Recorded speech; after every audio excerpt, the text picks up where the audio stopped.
जय मसी सालोम सबैजनालाई। आज हामी क्रोध गर्न ढिलो परमेश्वरको सिद्ध धैर्यता सुन्दरताको बारेमा हामी वचन सुन्न गइरहेका छौँ। क्रिस्चियन जीवनमा प्रमुख समस्या भनेको परमेश्वर हामी जस्तै हुनुभएको भए के हुन्थ्यो भनेर सोच्नु हो।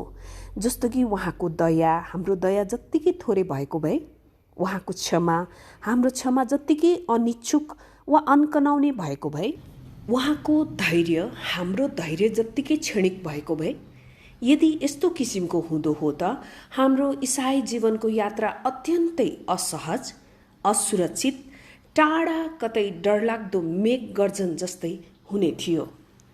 जोन ओवेन यसो भन्नुहुन्छ, परमेश्वरलाई हाम्रो आफ्नै कल्पनाको रेखाबाट नाप्नु उहाँलाई हाम्रा विचारहरू र हाम्रो मार्गहरूमा हाम्रो सबै असन्तुष्टिहरूको कारण हो। यदि हामी स्वर्गमा परमेश्वर भएको भए हामी जस्तो मानिसहरूसँग धेरै पहिले नै अधीर धीरज नभएको हुने थियौँ।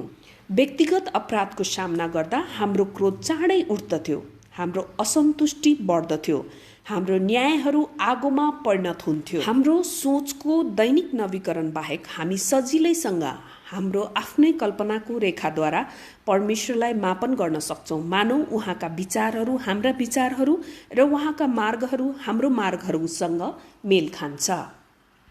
तर यसैया 55:9 यसो भन्दछ, परमेश्वरलाई धन्यवाद भएको होस्, जसरी आकाश पृथ्वीभन्दा अग्लो छ त्यसरी नै मेरा चालहरू तिमीहरूका चालहरूभन्दा र मेरो विचारहरू तिमीहरूका विचारहरूभन्दा उच्च छन्। हामी मानव स्वभावसँग परमेश्वरको भलाइ नाप्ने कुनै यन्त्र छैन। हाम्रो प्राकृतिक कल्पनाले उहाँको उचाइ बुझ्न सक्दैन। उहाँको दया हाम्रो दया जस्तो छैन, उहाँको क्षमा हाम्रो क्षमा जस्तो छैन र उहाँको धैर्य हाम्रो धैर्य जस्तो छैन।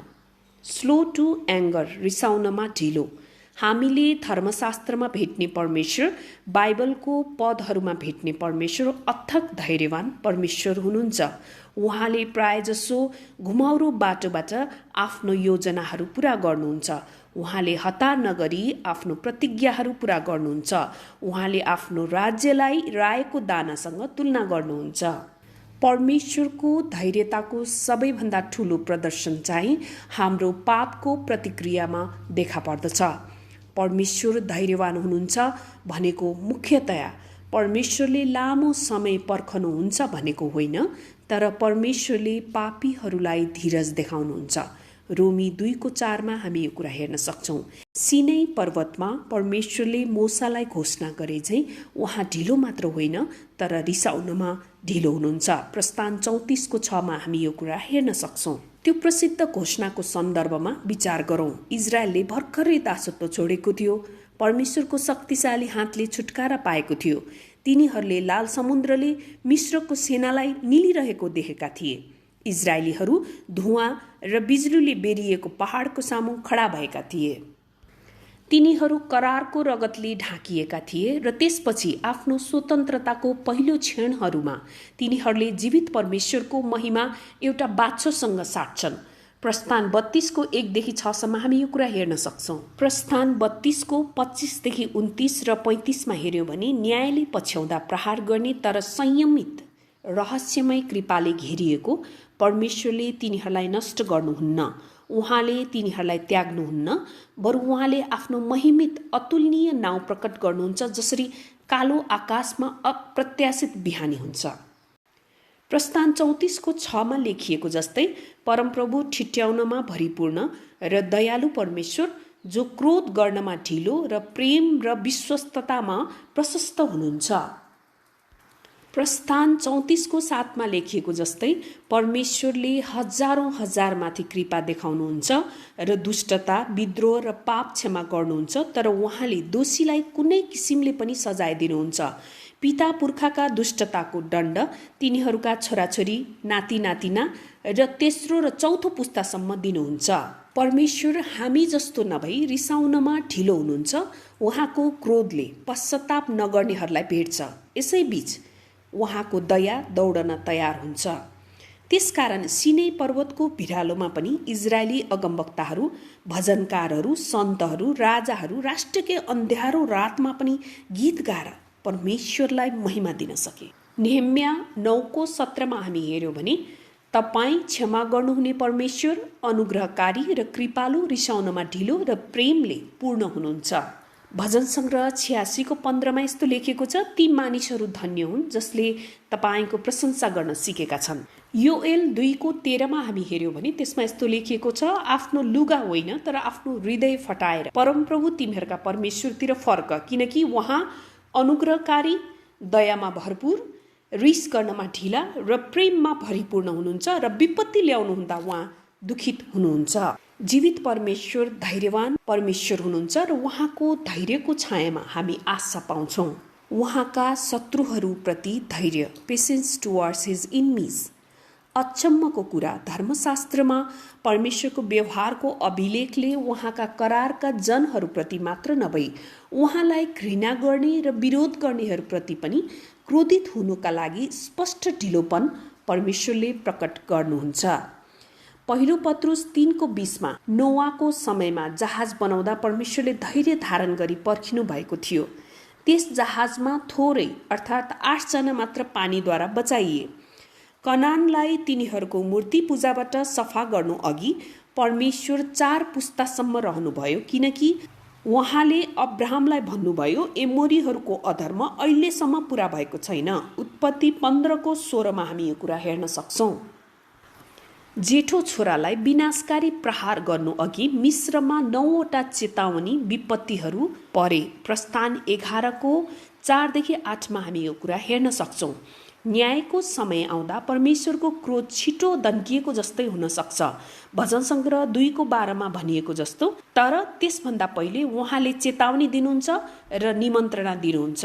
आफ्ना शत्रुहरूप्रति परमेश्वरको धैर्यता यतिसम्म फैलिएको छ कि उहाँका जनहरू कहिलेकाहीँ चिच्याउँछन् र अलमलमा पर्छन्, तपाईँले कहिले न्याय गर्नुहुन्छ प्रभु? अझै कतिसम्म तपाईँले पृथ्वीमा रहनेहरूको इन्साफ गर्नुहुन्न र हाम्रो रगतको बदला लिनुहुन्न? प्रकाश 6:10 हामी यो कुरा हेर्न सक्छौँ।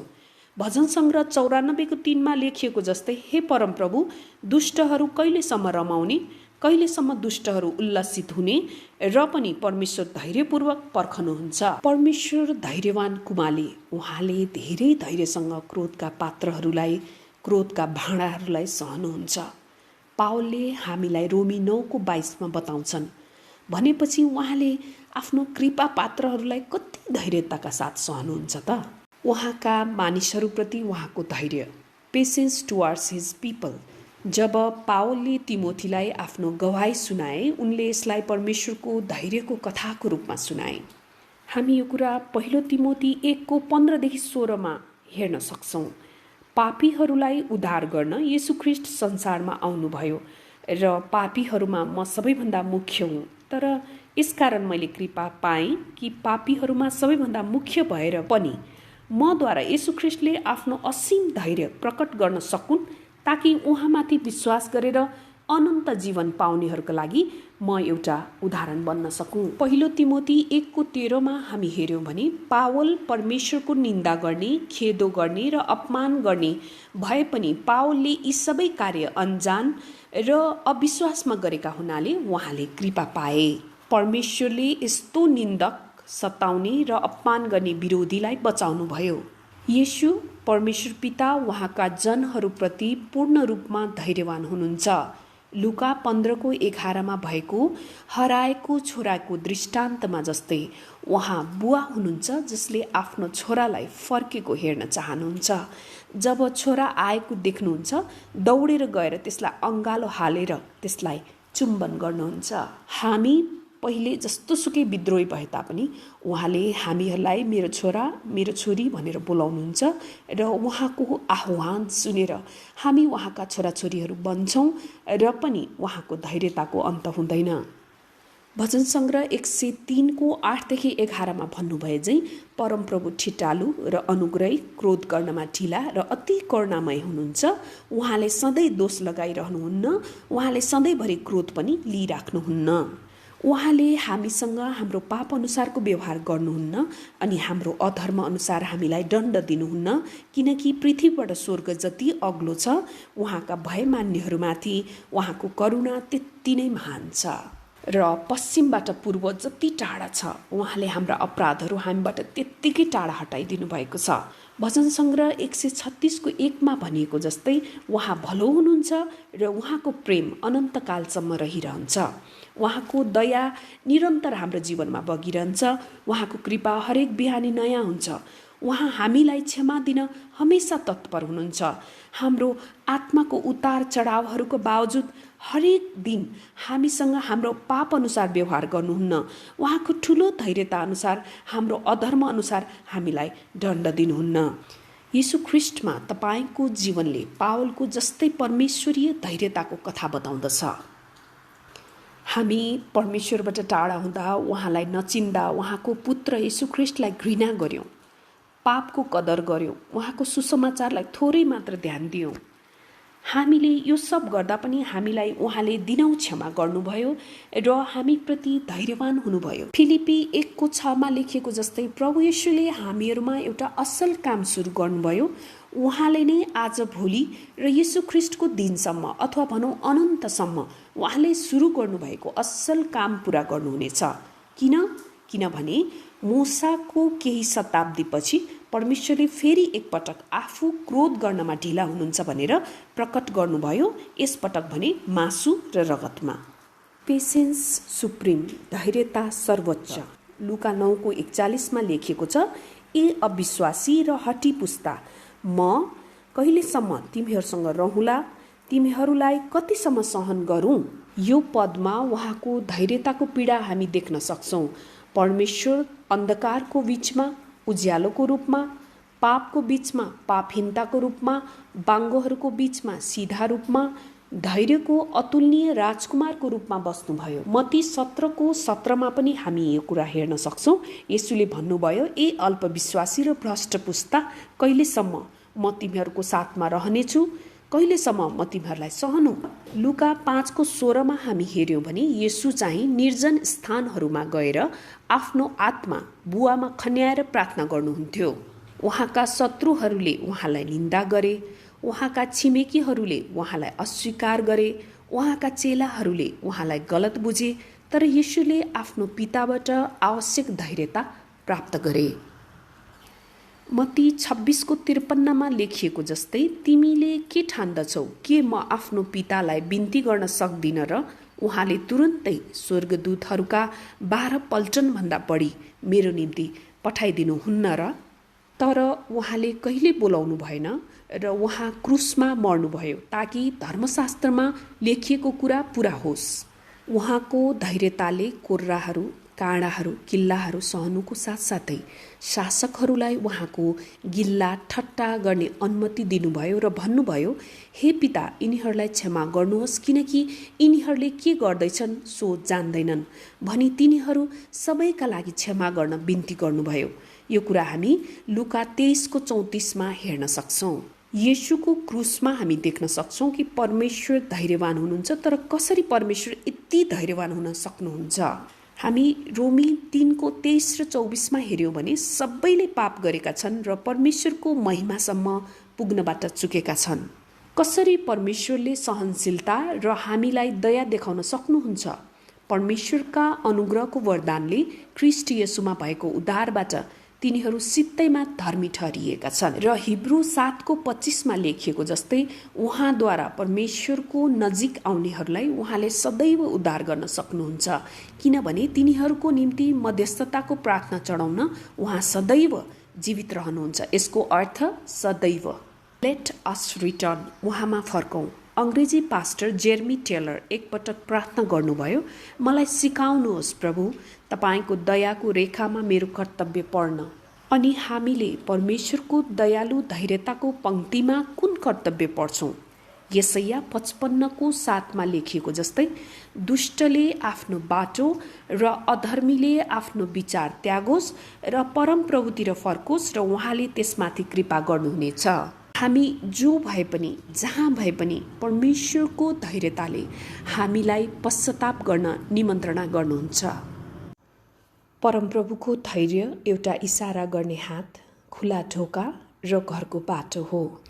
प्रभु येशू हामीलाई दोषी ठहराउनु होइन, हाम्रो पापहरूलाई सान्त्वना दिन पनि होइन, तर यसैया 55को 6मा लेखे जस्तै जबसम्म परमप्रभुलाई पाउन सक्छौँ, उहाँलाई खोज, उहाँ नजिक हुनुहुँदा नै उहाँलाई भेट, चाहे एक दुःखदायी गल्ती पछि होस् वा केवल एक पश्चाताप पछिको पल, हामी जो कोही पनि जहाँ भए पनि परमेश्वरको धैर्यले हामीलाई पश्चाताप गर्न निमन्त्रणा गर्नुहुन्छ।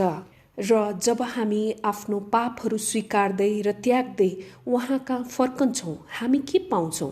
हामीलाई भेट्नको लागि एउटा बुवा जो दयाले भरिएर दौडेर अङ्गालोमा हालेर त्यसलाई चुम्बन गर्न पर्खिरहेको पाउँछौँ। प्रकाश 3को 20मा लेखिएको जस्तै एक मुक्तिदाता जो ढोकामा उभिएर ढकढक्याउनुहुन्छ र कसैले उहाँको स्वर सुनेर ढोका खोलिदियो भने त्यस कहाँ भित्र पसेर त्यससँग भोजन खाने र त्यसले मुक्तिदातासँग खानेछ। यसैया 55को 7मा लेखिएको जस्तै हाम्रो परमेश्वरतर्फ फर्किनेलाई उहाँले सित्तैमा क्षमा गर्नुहुनेछ। हामीले प्रशस्त मात्रामा क्षमा दिने र प्रशस्त मात्रामा छुटकारा दिने परमेश्वर पाउँछौँ।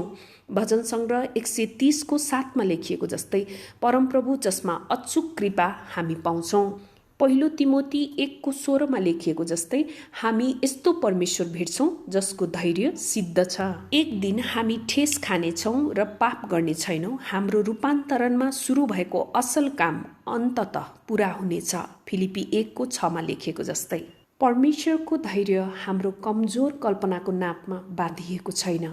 सामान्यतया हामी मानिसभित्र पाउने जस्तो तनावपूर्ण, खोक्रो, फिक्का, कमजोर धैर्यता होइन, तर फिलिपी 4को 7मा लेखिएको जस्तै समझले नै भ्याउन नसकिने परमेश्वरको धैर्यता र शान्तिले हामीहरूको हृदय र हामीहरूका मनलाई येशूमा रक्षा गर्नेछ। उहाँको धैर्यता र उहाँको शान्ति सबै समझलाई पार गर्दछ। प्रभु येशूका फर्कनुहोस्, अहिले र सदाको लागि आराम पाउनुहोस्। आमेन।